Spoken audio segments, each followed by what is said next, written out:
রহমতুল্লাহি তাআলা ওয়া বারাকাতুহু। সম্মানিত অডিয়েন্স, আশা করি আপনারা সবাই ভালোর মধ্যে জীবনযাপন করতেছেন। আল্লাহ সুবহানাহু ওয়া তাআলা মানব জাতিকে ধন সম্পদ, সন্তান সন্ততি দিয়ে পরীক্ষা করেন। আমাদের জীবনে ধন এবং সম্পদ আল্লাহর উপহার, পাশাপাশি আল্লাহ সুবহানাহু ওয়া তাআলার পরীক্ষা। একদিন হযরত মুহাম্মদ মুস্তাফা সাল্লাল্লাহু আলাইহি সাল্লাতু ওয়াসাল্লাম এক ব্যক্তি নামাজে জানাজা পড়াচ্ছিলেন।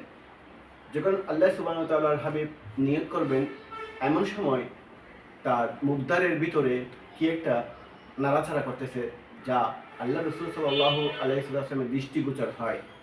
রসুল সাল্লাল্লাহু আলাইহি ওয়াসাল্লাম তখন জানাজার নামাজ বন্ধ করে বললেন, দেখো এই মুখদ্বারের ভিতরে কি যেন নাড়াচাড়া হচ্ছে। তখন সিদ্দিক আকবর রাদিয়াল্লাহু তাআলা আনহু এসে দেখলেন সেখানে একটা সাপ।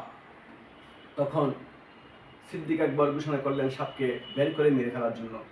তখন আল্লাহ সুবহানাহু ওয়া তাআলার পক্ষ থেকে ওই সাপের আওয়াজ খুলে গেল। তিনি বলে, হে সিদ্দিক আকবর, আমাকে কেন মারার জন্য অনুরোধ করা হলো?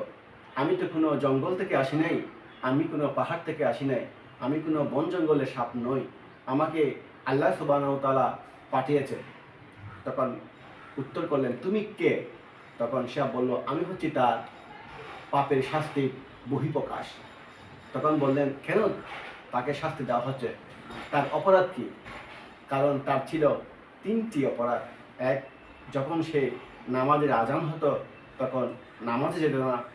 যখন সে কোনো ওলামা কেরামের ওয়াজ শুনতো তখন সে তাচ্ছিল্য করে উড়িয়ে দিত, কোনো আমল করতো না এবং তাচ্ছিল্য করে উড়িয়ে দিত।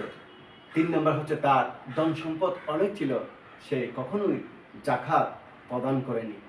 তাই আমি বলতে চাই, ধন সম্পদ, অর্জিত সম্পদ থেকে যদি জাকাত দেওয়া না হয় তাহলে পাপ।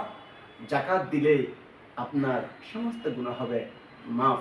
আল্লাহ সুবহানাহু ওয়া তাআলা আমাদেরকে জাকাত দেওয়ার তৌফিক দান করুক, আমিন সুম্মা আমিন।